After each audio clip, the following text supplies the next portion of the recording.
the paradox of the whole thing is that the more we want other people to like us, and the more we try to game the system in such a way that will get them to like us, often the less they actually like us, because they don't feel like they can trust us. They don't feel like we're being authentic to who we are. Hi, friend.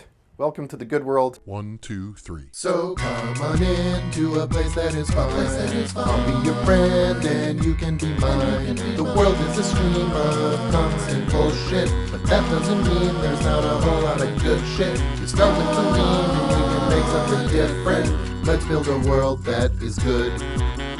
This is a show for adults. Let's talk about life. So, I was recently catching up with a friend of mine, and we were talking about a lot of things and sort of our lives in general and the sort of paths we have both walked across the last 20 or so years that we've known each other and the ways we've sort of diverged and paralleled each other and all of those things. And we were talking about this channel, this show, this thing that I'm doing here. And one of the things he said to me was, he sort of stopped for a moment and he said, I think what you're doing is hard. And I'm not telling you this to like puff myself up or to make it seem like I am doing something special or unusual. Well, it is unusual, but I don't necessarily think it's special, and I don't think there's anything like great about me for it. But I do think what he said was true. He said, what you are doing is hard. And I want to sort of dig into that for a moment, because I think it is hard in a way that we don't often think about. For example, what he does not mean is it is technically difficult, right? It's not the same as playing a really complicated piano piece. It's not the same as solving a very challenging machine learning problem. It's not hard in the way that running a marathon is hard. But it is hard to do what I'm doing because we're supposed to, as humans, we're kind of supposed to do what other people are doing. That's the thing that makes us feel most comfortable. Like, that's the way our brains are wired. One of the ways that our brains are wired is to conform, is to act like the other people we see. And so doing what I have done across the last couple of years, where I was in a job that paid me very well. I had a very fancy title. My last, well, I don't know, the last job that I was in for a long period of time, my final title there was Chief Analytics Officer, right? C-level job. I was an executive, and I got paid well, and instead of continuing to do that, instead of continuing to work in politics or in tech or sort of the places I've worked, I'm here in my shed, standing by myself, talking to a camera and putting it on the internet. And it's a lot of things, right? Yeah, it's hard, and I'll come back to that in a moment. It's also like, it's maybe a little crazy. It's maybe a little delusional. There are definitely friends of mine who think that I've fully lost my marbles, and I understand why that is. Because the thing that you're supposed to do when you get a C-level job and when you're making money and you're at the time I was newly married and a homeowner in a great city and all these things, you're supposed to keep going. You're supposed to keep going in that direction. But instead of talking about why I'm not doing that anymore, I just want to focus on the fact that doing something unconventional for any human being, and this is not about me being special, for us as human beings, seeing everybody doing one thing and saying, I'm going to try doing this other thing. That's hard. That is hard for us to do. It goes against our instincts. It goes against our training. And when we go against our instincts and when we go against our training, that is emotionally challenging. Like, that is a thing where our brain has to stop and say, right? Like, our brain just needs to stop and take a moment and think, okay, everybody's going that way. I really think I want to go this way. I don't feel necessarily supported in doing that. I know that I'm taking a risk. I know that maybe people are going to look at me and judge me. And doing that and saying, but I'm still going to go that way is a hard thing to do. It takes a lot of emotional energy.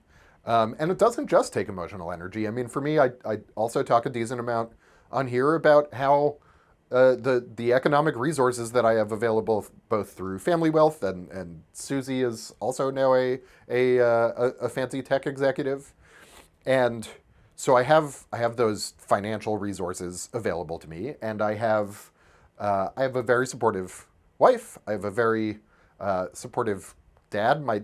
What I am doing is so removed from what my dad has done with his career, and there's probably a lot more to unpack here, but like for a long time when I was a successful professional consultant, like I was very much following his career path, and I wasn't doing it because I thought he wanted me to, but I was like, well, he seems kind of happy, so I guess I'll just also go this way. And what I found is in time it wasn't working for me, but walking away from that life, like, hi Dad, but my dad is the one person who I know regularly watches this, and I appreciate that, and having that support is part of what enables me to do this.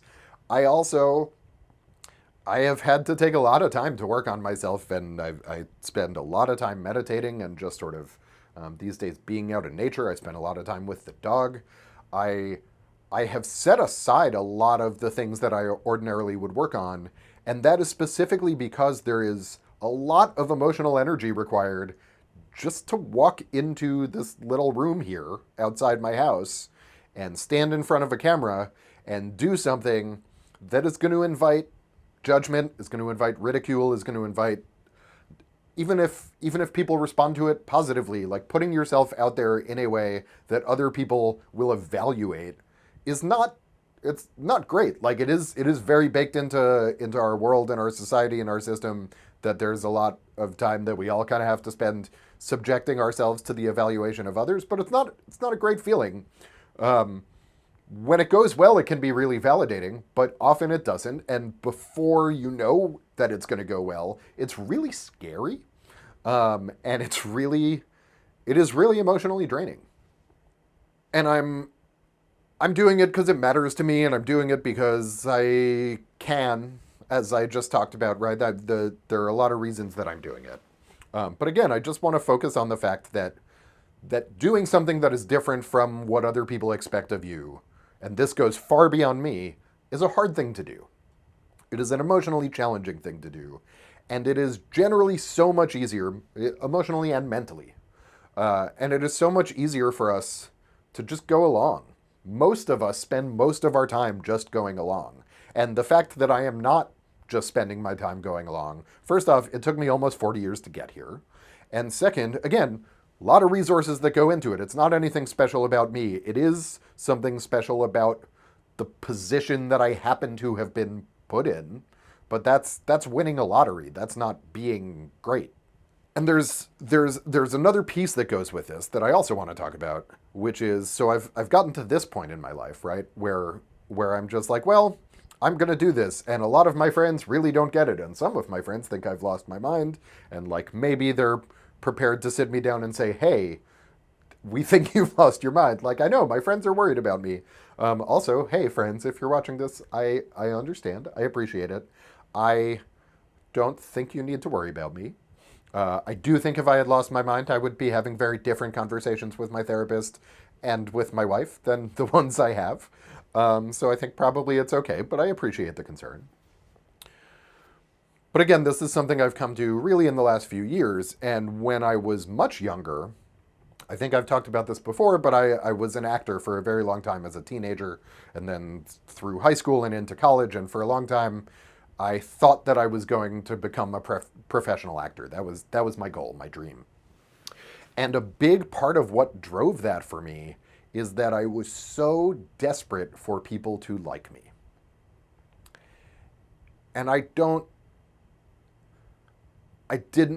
was so desperate for people to like me that I didn't even have a plan for how to do it. I didn't know what, I didn't have an idea of, oh, if I do this, they'll like me. It was just the energy coming off of me was just, please won't somebody like me?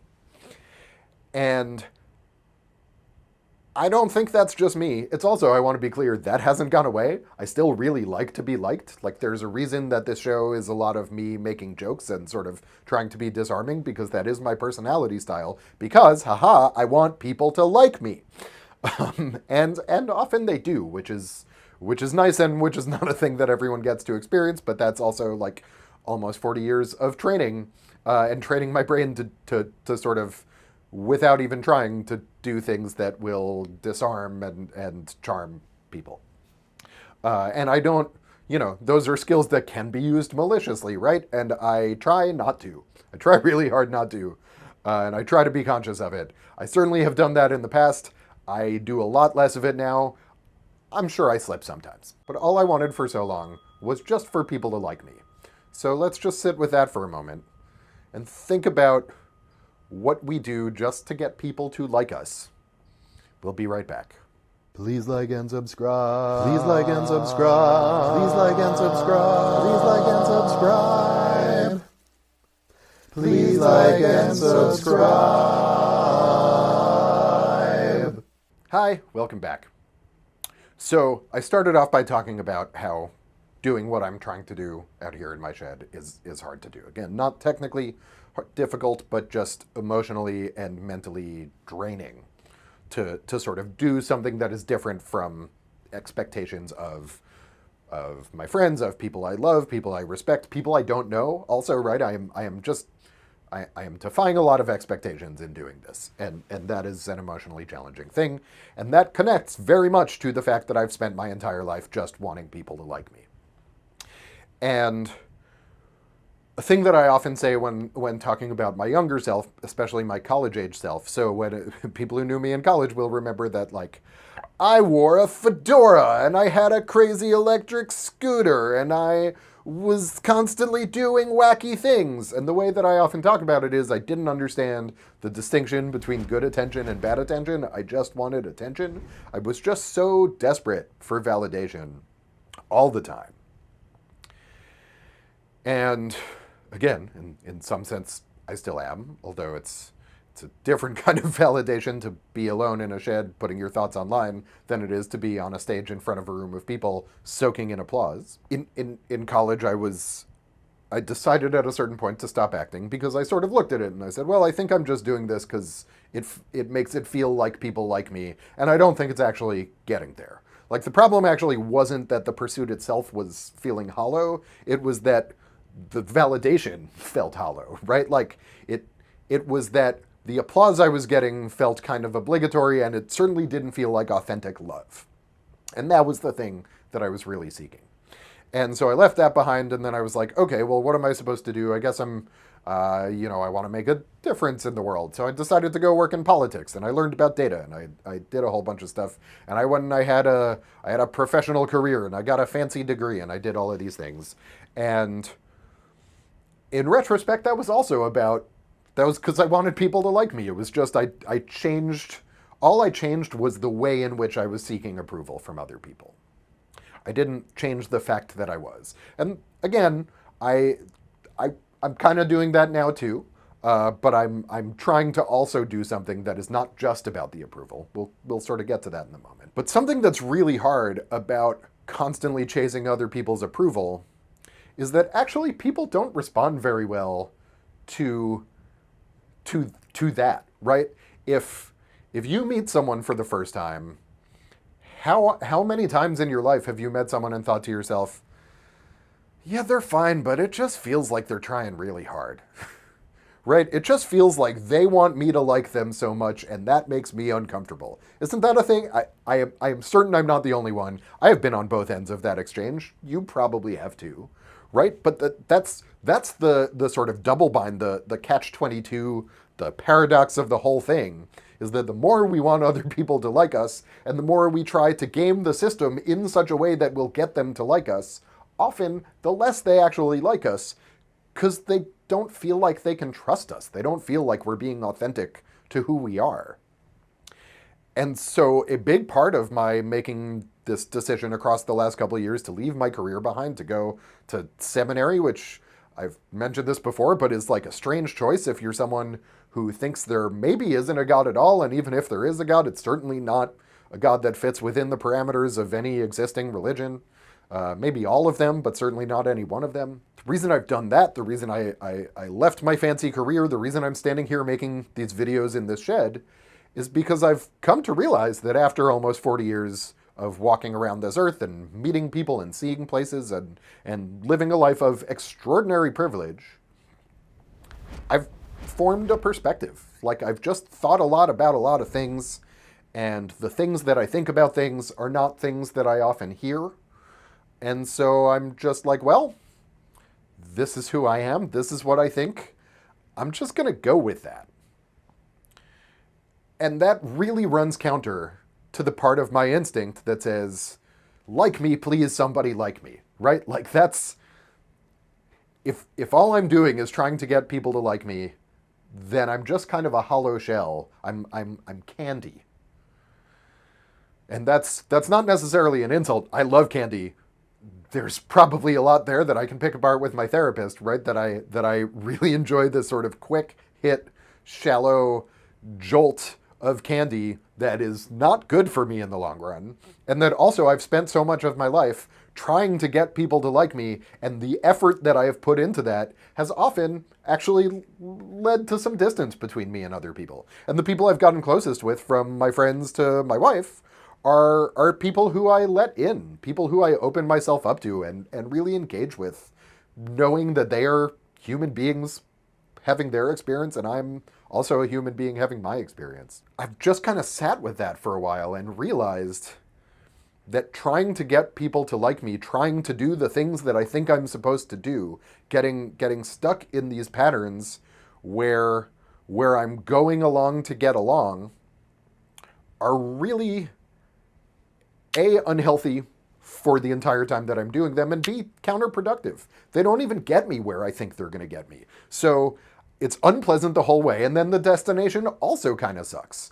And the thing of it is, again, I don't think that's just me. I think the only difference between me and other people is that I have the resources to say no. I have the resources to walk away. I have the opportunities and the access to other things to just go and do something else. And most people don't. And that's really messed up, because that means that all of this system and all of our sort of habits of conformity and just going along, again, emotionally, it's so much easier to not rock the boat, right? To just keep going.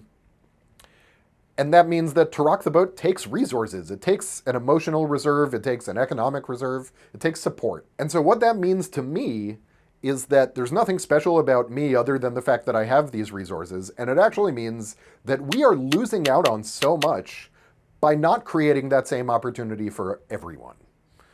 Like,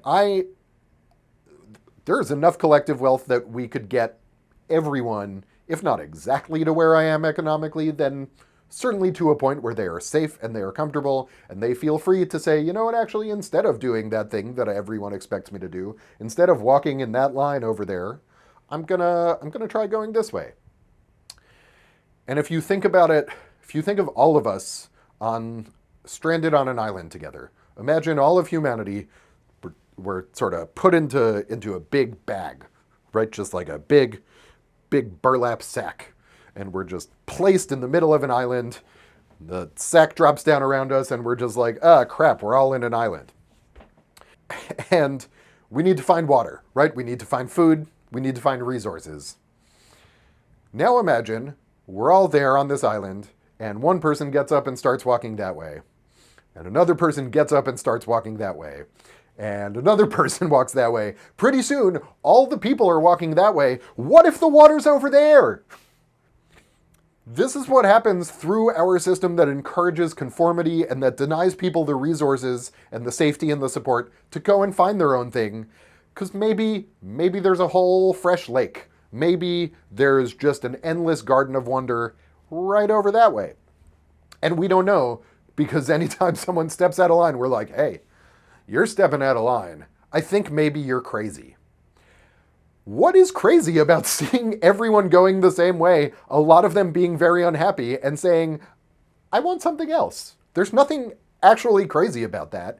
It's just that we are wired to judge each other and police each other and respond to judgment and policing.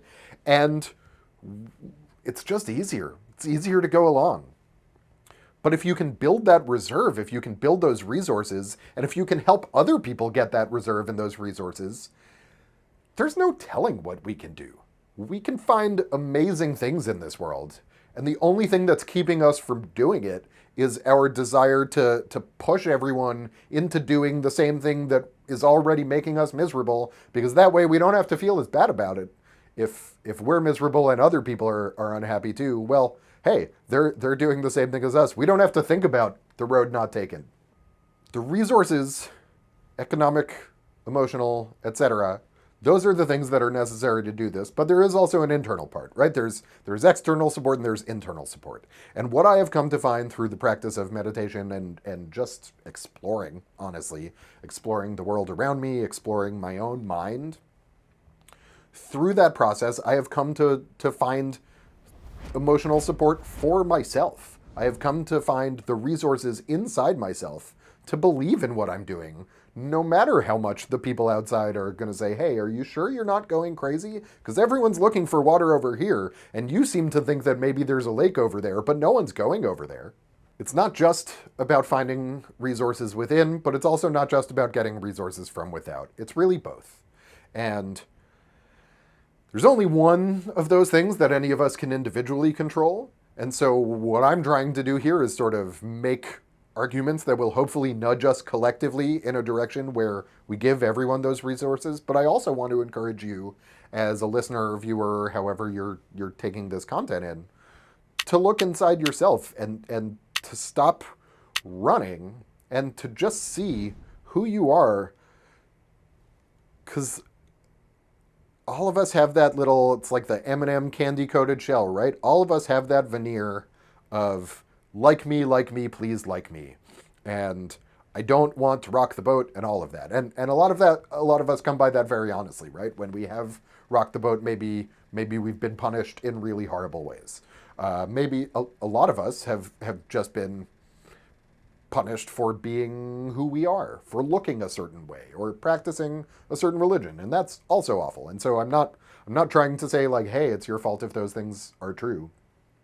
But it is really important to recognize that there's only so much about yourself and your response that you can control. And the more you tend to that garden inside yourself, the less you will be endlessly casting about for something that will get other people to like you, and the more you will start to see what it is that you like about yourself. And that's really the biggest thing that has enabled me to come and start doing this, even though it's kind of crazy, is to just say, well, I like what I have to say. That's the honest truth. I believe in what I'm saying. I've put a lot of thought into it. I tell you when I haven't. I think it makes sense. I think it feels like me, and it feels like a thing I want to share. And the fact that I like it means that other people judging it, I'm not going to say it doesn't hurt. It does, but it doesn't hurt as much. And it certainly doesn't hurt so much that I stop, right? I'm still out here. I'm still doing it. And I'm still early days, but I'm trying to build up a whole library. I think so much about the way that our brains work is just reaction. And there was something I was thinking about earlier today, which is just like, let's say you're just walking along the street and someone across the street sees you and goes, hey, fuck you. Like, first off, where did that come from? But the more we have heard other people say fuck you in our lives, the more likely our response is going to be, no, fuck you. And here's the thing. If you have these two little people, and it's fuck you, no, fuck you, no, fuck you, no, fuck you, sooner or later that turns into like war and violence, and it just escalates. And that's a problem. And if you can just say, when someone says, hey, fuck you, if you can just kind of go, well, okay, they got their own thing going on. I don't really understand why they're mad at me, but I know that it's not really about me. Like, that's a really hard thing to do. Again, because we're conditioned to do what other people are doing, and what we see other people doing is saying, no, fuck you. But if we can if we could give ourselves that moment to just breathe and recognize that this other person is just expressing their pain and they don't know what to do with it and they're just flailing about and we're there and they're saying, okay, you take my pain. Then we can say, okay, I'll take your pain. Maybe we can even listen to them a little more. And I want to be really clear, again, being able to do this takes support and it takes resources, emotional resources. It takes safety, which is something that looking like this in the United States of America in this time, I have a fair amount of safety compared to a whole lot of other people. And so I don't want to discount or diminish that. I just want to encourage anyone who's watching to try to find their own capacity for safety within themselves, to try to find your own capacity to love yourself for who you are, and stop trying desperately to get other people to like you. Because I understand that instinct, but I also know that that's actually not going to get there. The only thing that's going to get you to a point where other people can genuinely like you for who you are is when you learn to like yourself for who you genuinely are. And I am learning through liking myself for who I generally am to really like everyone, to find something in everyone, no matter how broken, no matter full of anger and hatred they may be, to say, well, okay, I understand that the source of your anger and your hatred is something that's bigger than me. And I understand that giving it right back to you is just going to grow that in you. And so all I can do is show you the way that I interact with people and hope that you will internalize that and take it with you when you interact with other people. If you're full of hate and you meet me and I'm full of love, then maybe you can learn to fill yourself up with love. And maybe over time, you can even get rid of the hate part. It's fascinating that Martin Luther King Jr. has been quoted to the point that it feels cheesy to quote him. But I've been reading some of his work, and he was a beautiful writer and really insightful. And one thing that you often see, a quote of his that you see on like inspirational posters or whatever, is hate cannot drive out hate, only love can do that. And it's a pretty easy thing to dismiss, and it's an especially easy thing to dismiss if we haven't experienced a lot of love ourselves. But the more that I have learned to love myself, and the more that I have found that loving myself is bringing me love from other people too, and enabling me to radiate my own love outwards towards others, the more I really actually start to believe it. The more I really believe that if you are full of hate, the only way that I can change you is to love you as hard as I can and show you that your hate comes from your hurt, and it doesn't have to be that way. I know that when you're full of hate, all you actually really want is to be loved. You just want people to like you, and you don't know how, and the only path you've seen is everybody walking that way for water. Well, hi, here I am. Let's look over this way. I think maybe we can find something different. It's gonna be a little emotionally challenging, but I am here to support you. Let's try to build a world where everyone can find their own path. Nope, wrong chord. Right chord. Well, thank you, friend, for your visit today. Now it's time we both go on our way. The world will still be insane tomorrow, but don't let that drown your heart in sorrow. You can thrive in a desert, just ask a saguaro. Please give to my Patreon. Capitalism is fun. Let's build a world that is good. This is a show for adults. You are out of tune. It's still a good ukulele.